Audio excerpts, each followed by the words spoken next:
बहन की शादी को 6 साल हो गए हैं। मैं कभी उसके घर नहीं गया। ईद शब रात कभी भी अब्बू या अम्मी जाते हैं। मेरी बीवी एक दिन मुझे कहने लगी, आपकी बहन जब भी आती है उसके बच्चे घर का हाल बिगाड़ कर रख देते हैं, खर्च डबल हो जाता है। और तुम्हारी माँ हमसे छुप छुपा कर कभी उसको साबुन की पेटी देती है, कभी कपड़े, कभी सर्फ के डब्बे, और कभी कभी तो चावल का थैला भर देती है। अपनी माँ को बोलो ये हमारा घर है, कोई खैरात सेंटर नहीं। मुझे बहुत गुस्सा आया। मैं मुश्किल से खर्च पूरा कर रहा हूँ और माँ सब कुछ बहन को दे देती है। बहन एक दिन घर आई हुई थी।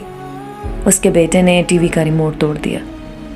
मैं माँ से गुस्से में कह रहा था, माँ बहन को बोलो यहाँ ईद पे आया करे बस, और ये जो आप साबुन, सर्फ और चावल का थैला भर कर देती हैं ना, इसको बंद करें सब। माँ चुप रही, लेकिन बहन ने सारी बातें सुन ली थी।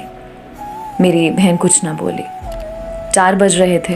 अपने बच्चों को तैयार किया और कहने लगी, भाई मुझे बस स्टॉप तक छोड़ाओ। मैंने झूठे मुंह कहा, रह लेती कुछ दिन, लेकिन वो मुस्कुराई, नहीं भाई, बच्चों की छुट्टियां खत्म होने वाली हैं। फिर जब हम दोनों भाइयों में ज़मीन का बंटवारा हो रहा था तो मैंने साफ इनकार किया, भाई मैं अपनी ज़मीन से बहन को हिस्सा नहीं दूंगा। बहन सामने बैठी थी, वो खामोश थी, कुछ ना बोली।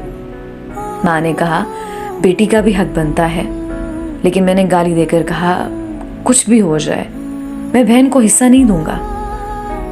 मेरी बीवी भी बहन को बुरा भला कहने लगी और वो बेचारी खामोश थी। बड़ा भाई अलहदा हो गया कुछ वक्त के बाद और मेरे बड़े बेटे को टीबी हो गई। मेरे पास उसका इलाज करवाने के लिए पैसे नहीं थे। मैं बहुत परेशान था। कर्ज भी ले लिया था, 1 लाख रुपया। भूख सर पर थी। मैं बहुत परेशान था। कमरे में अकेला बैठा था, शायद रो रहा था अपने हालात पे। उस वक्त वही बहन घर आ गई। मैंने गुस्से से बोला, अब ये आ गई है मनहूस। मैंने बीवी को कहा, कुछ तैयार करो बहन के लिए। बीवी मेरे पास आई, कोई ज़रूरत नहीं गोश्त या बिरयानी पकाने की इसके लिए। फिर 1 घंटे बाद वो मेरे पास आई। भाई परेशान हो? बहन ने मेरे सर पे हाथ फेरा, बड़ी बहन हूँ तुम्हारी, गोद में खेलते रहे हो, अब देखो मुझसे भी बड़े लगते हो। फिर मेरे करीब हुई, अपने पर्स से सोने के कंगन निकाले, मेरे हाथ में रखे, आहिस्ता से बोली, पागल तू ऐਵੇਂ ही परेशान होता है। बच्चे स्कूल थे, मैंने सोचा दौड़ते दौड़ते भाई से मिलाऊं, ये कंगन बेचकर अपना खर्च कर, बेटे का इलाज करवा, शक्ल तो देख, जरा क्या हालत बना रखी है तूने अपनी। मैं खामोश था, बहन की तरफ देखे जा रहा था। वो आहिस्ता से बोली, किसी को ना बताना कंगन के बारे में, तुमको मेरी कसम है। मेरे माथे पे बूसा किया और 1000 रुपया मुझे दे दिया, जो 150 के नोट थे। शायद वो उसकी जमा पूंजी थी। मेरी जेब में डालकर बोली, बच्चों को गोश्त ला देना, परेशान ना हुआ कर। जल्दी से अपना हाथ मेरे सर पे रखा और कहा कि देख कैसे तेरे बाल सफ़ेद हो गए। वो जल्दी से जाने लगी।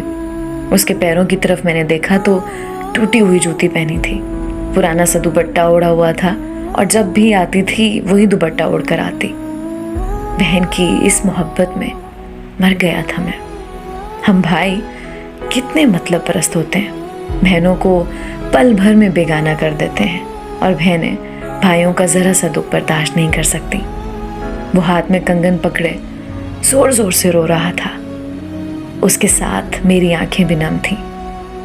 अपने घर में खुदा जाने कितने दुख सह रही होती हैं। कुछ लम्हे बहनों के पास बैठकर हाल चाल पूछ लिया करें, शायद उनके चेहरे पे कुछ लम्हों के लिए एक सुकून सा आ जाए। बहनें माँ का रूप होती हैं।